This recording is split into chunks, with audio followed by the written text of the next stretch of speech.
Student बच्चों, आज की वर्चुअल क्लास में आपको संयुक्त व्यंजन के बारे में विशेष जानकारी देने जा रहे हैं कि संयुक्त व्यंजनों को कितने प्रकार से प्रयोग किया जाता है।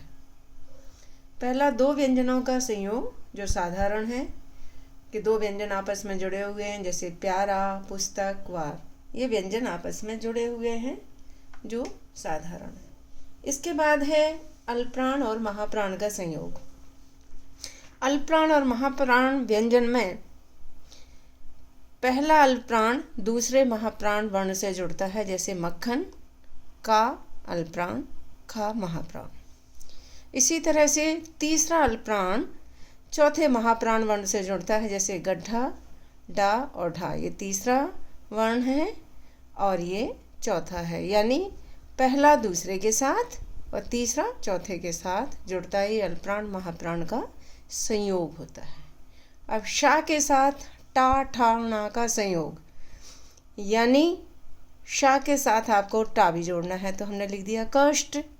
फिर लिखा हुआ है ठा के साथ निष्ठा और ना के साथ कृष्ण।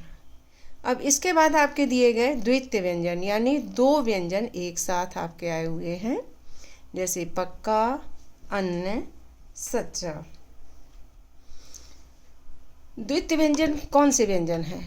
वर्ग के पहले, तीसरे और पांचवें वर्ण एक साथ दो बार द्वित्व आकर, यानी दो बार, जिसको द्वित्व कहा जाता है, आकर संयुक्त व्यंजन का निर्माण करते हैं, जैसे पक्का, लड्डू, अन्न इत्यादि।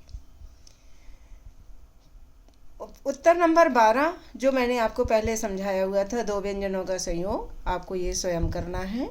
कोई भी व्यंजन उसी हिसाब से उदाहरण के अनुसार आप ले सकते हो। आओ दोहराएं, बहुवचन लिखना है।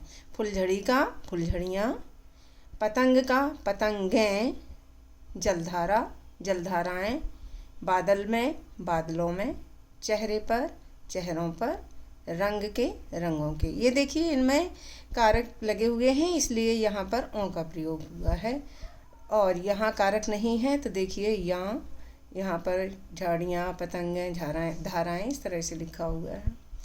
शब्दों को शुद्ध करके लिखिए। हरियाली, इस तरह से ये शुद्ध रूप है इसका। आंधी का ये शुद्ध रूप है। न्यारी, रूप, मौसम, मृदंग, यानी यहाँ पर ये गलत लिखे हुए हैं और इनका शुद्ध रूप ये लिखा गया है। अब आपके सामने वर्ग पहेली दी गई है।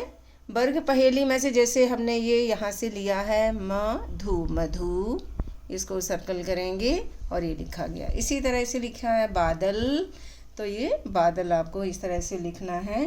तो आपको कम से कम 10 शब्द इसमें से, ये देखिए 10 लाइन लिखी हुई हैं, तो कम से कम 10 शब्द आपको लिखने हैं। ये आपका होमवर्क है और इसमें रेखांकित भी करना है। अब ये चित्र आपको दिखाई दे रहा है पार्क का, तो एक अनुच्छेद लिखना है आपको कम से कम 100 शब्दों में। तो ये आपका आज का होमवर्क है। धन्यवाद बच्चों।